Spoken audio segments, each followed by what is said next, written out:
Baie welkom by die voorlesing van die Afrikaanse Sabbatskoolles vir blindes en swaarsiendes. Hierdie lesse word voorsien deur die Wêreldkonferensie van die Sewende Dag Adventiste Kerk.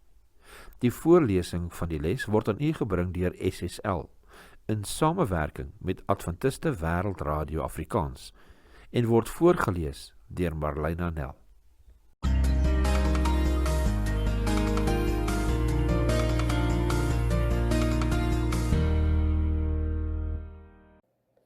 Woensdag 3 Junie.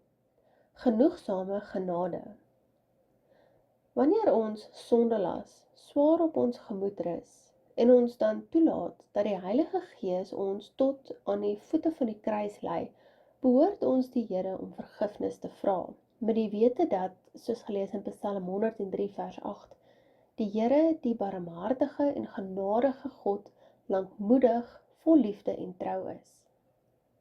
Hierdie is God se presiese woorde in Eksodus 34 vers 6. Hy het dit gespreek nadat sy uitverkore volk hom te nagekom het. Lees Eksodus 34 vers 1 tot 10. Watter deurslaggewende waarheid het ons hier? Ons lees Eksodus 34 vers 1 tot 10. Toe het die Here aan Moses gesê: "Kap vir jou 2 kliptafels soos die eerstes, dan sal ek op die tafels die woorde skryf, wat op die eerste tafels was, wat jy verbrysel het. En hou jou gereed teen die môre, en klim in die môre op na die berg Sinaï, en gaan daar staan by my op die top van die berg. Maar niemand mag saam met jou opklim nie. Laat daar ook niemand op die hele berg gesien word nie, laat ook geen kleinvee of beeste teen hierdie berg by nie." Toe het hy 2 kliptafels gekap, soos die eerstes, en Moses het die môre vroeg klaar gemaak en op die berg Sinaï geklim, soos die Here hom beveel het, en die 2 kliptafels in sy hand geneem. En die Here het neergedaal in die wolk en daar by hom gestaan, en hy het die naam van die Here uitgeroep.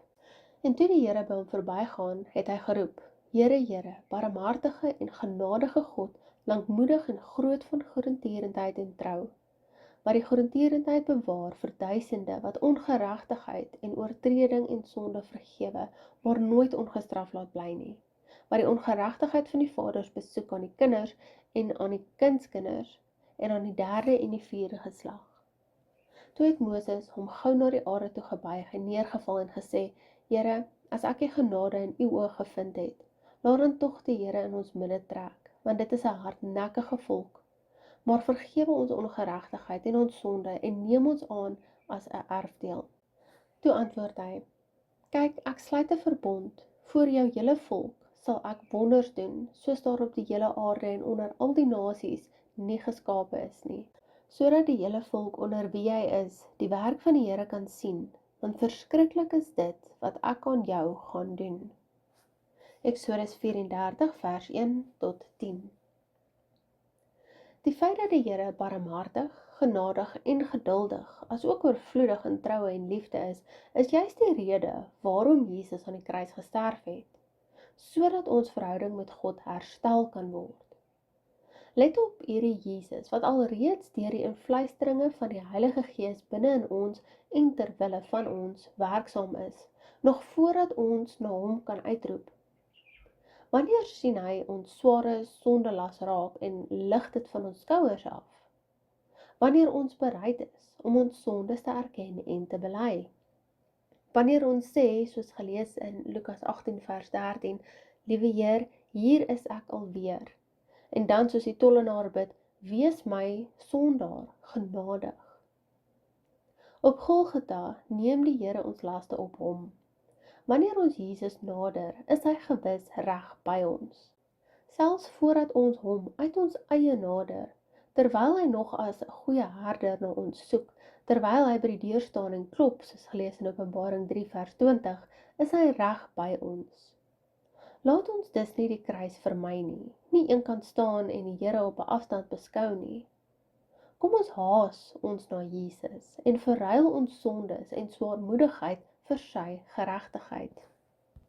Ons lees in Sagaria 3 vers 4, "Daarop het hy aangehef en gesê aan die wat voor hom staan, neem die velklere van hom weg." Toe sê hy vir hom, "Kyk, ek het jou skuld van jou weggeneem en ek beklee jou met feesklere."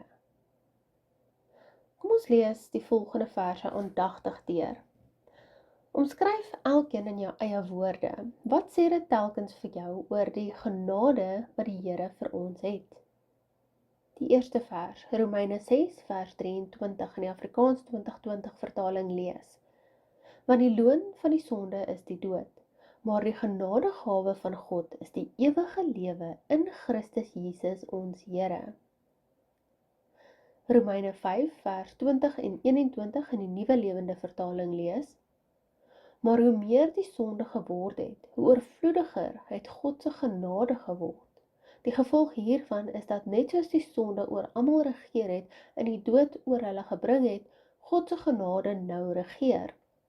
Dit laat ons nou as regverdiges voor God staan en loop uit op die ewige lewe wat ons deur Jesus Christus, ons Here, sal ontvang.